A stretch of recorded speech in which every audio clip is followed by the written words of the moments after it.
Welcome to TAC 2.0. Today, we're going to review the new milestone screens and closure options. First, you're going to log into ESP and select the TAC 2.0 tab.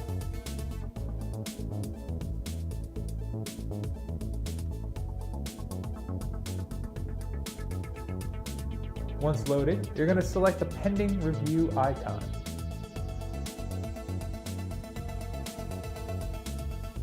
Select your call groups at the top of the screen.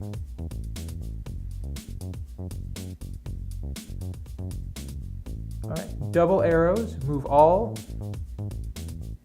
and you can use the Control plus Select row to add individual groups. This function flows exactly like it would sound like your call and ShoreTel queues.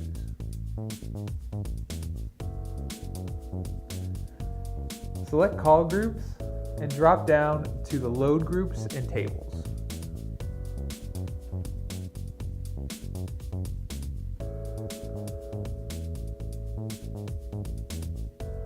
Assign to me and pending review.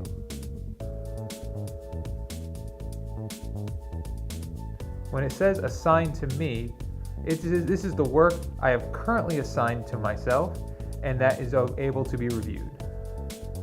Pending review is the bucket of work that needs to be reviewed and also shows unassigned work. The search function searches against any of the columns on the list.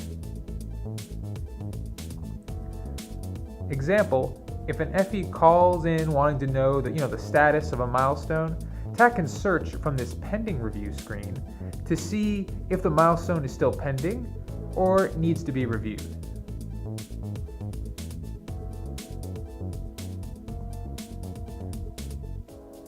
Select Open under the Pending Review tab, and it should be the first on the list. This opens the new tab, allowing you to work on multiple pieces as needed.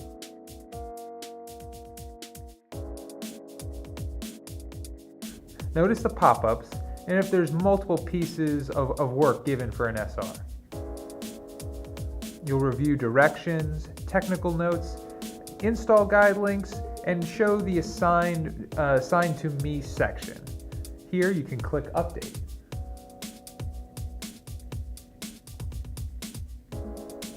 Selecting Update assigns the work to you and updates the status to Under Review. This removes the work from Pending Review list over and grabs it and moves it to your Assigned to Me table. You can increase the size of the thumbnail by using the adjuster on the side of the page. You can also increase and decrease the notes field to suit your needs. Press Save to update your milestone. If you accidentally opened a milestone, you can unassign it from yourself by putting the MS back in Pending Review status.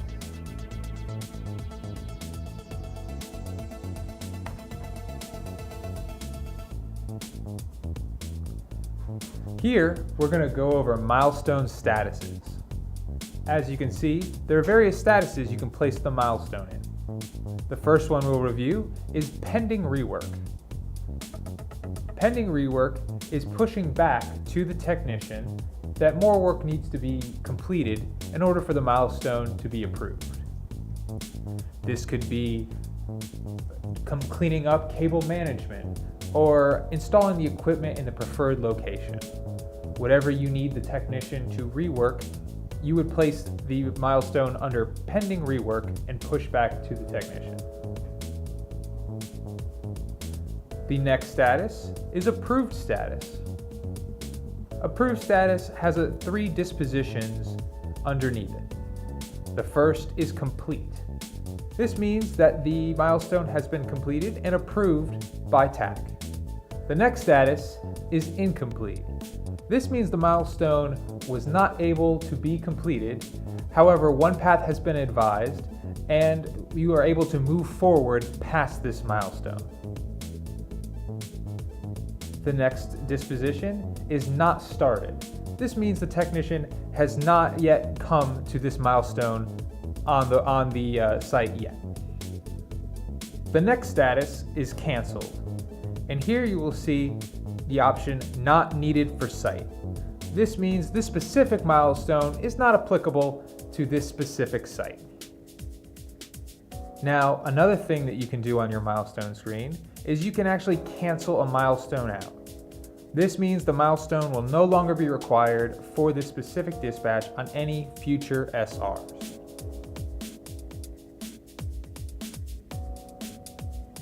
For the sake of this training video, we're going to show you an approved milestone. And here, you'll notice the notes section. Now, there are varying ways to select a note. You have FE visible, which means the technician can see the notes being entered. And you'll also have push to FE, which will send a notification directly to the technician's MyESP app. You also have customer visible, which means the customer can also see your note. You also can label a note as important, emphasizing the critical nature of the note.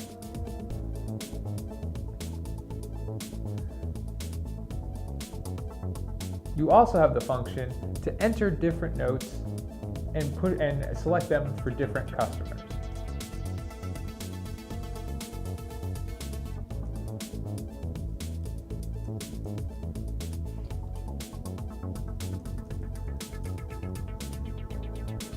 So here you can make notes visible to the customer and also send a push notification in tandem to the technician.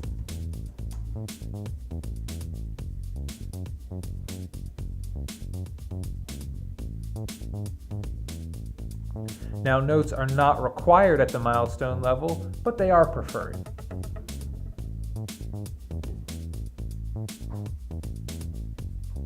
When adding a note, and you've selected the audience that you would like to see your note, you'll notice that you have email options below each section, both an internal and customer resources.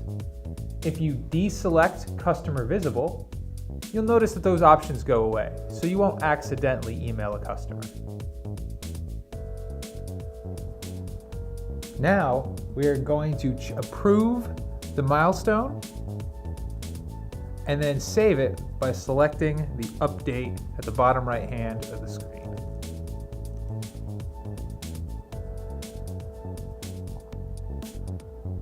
Once updated, make sure to close the tab. All right, let's see that approval process one more time.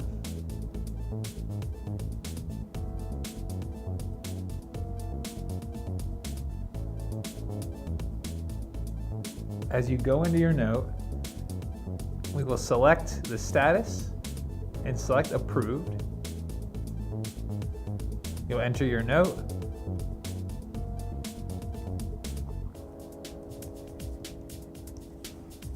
And save by hitting update in the bottom right hand corner. Now we're going to review SR closure. You will know the type of work that you're reviewing by looking at the review type column between the time zone and the age. In this case, we're reviewing the SR.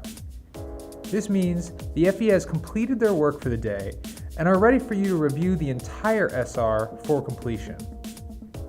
Select the Open button as usual.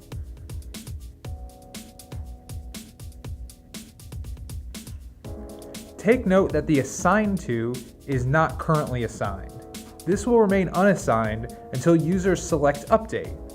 If you were fielding a call from an FE that was anxious to leave site, and you search for the SR form and the SR summary screen to provide an update to the FE, understand that the SR's current status, you will be able to easily determine if the work was already assigned to someone else by checking the Assigned To in the upper right-hand corner.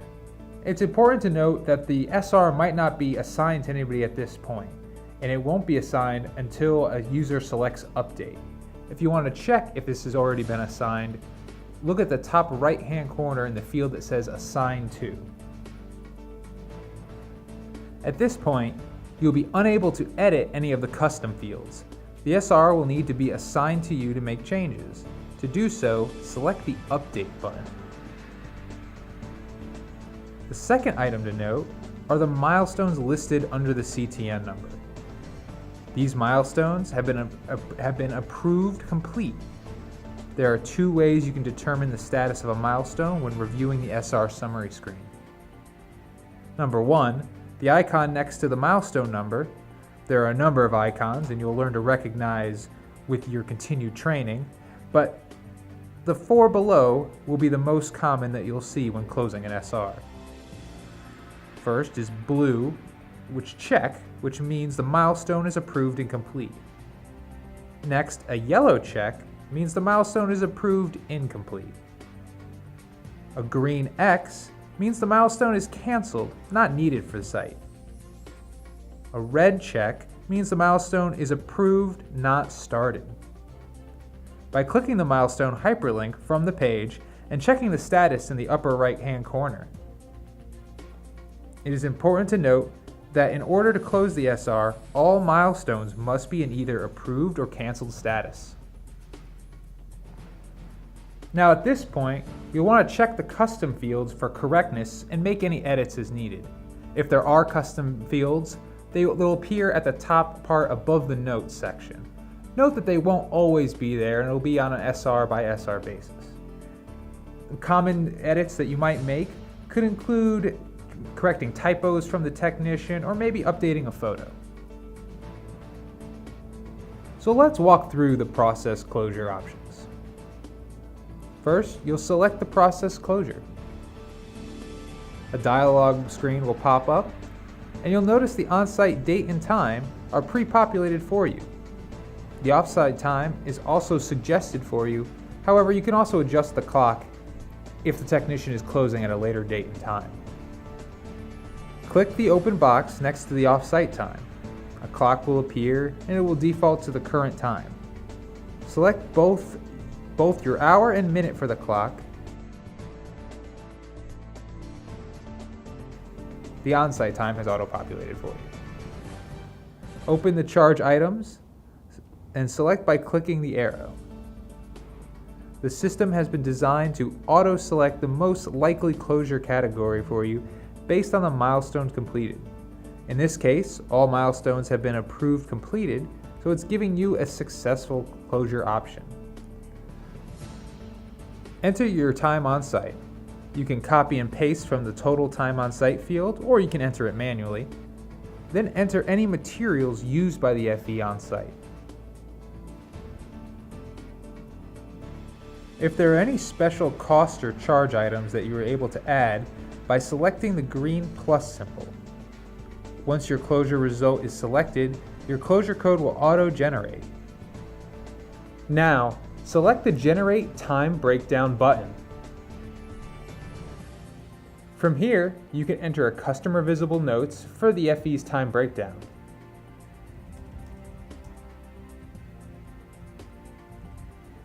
Once completed, press Insert. You must enter a manual note in order to submit the closure. Type your note, decide who the note's going to show to. Take note that the CTN option for Close CTN is checked. Since all work has been dispositioned as approved complete, the CTN is prompting you to close it. This could be changed by deselecting the option. You can also alarm the auditor from this field.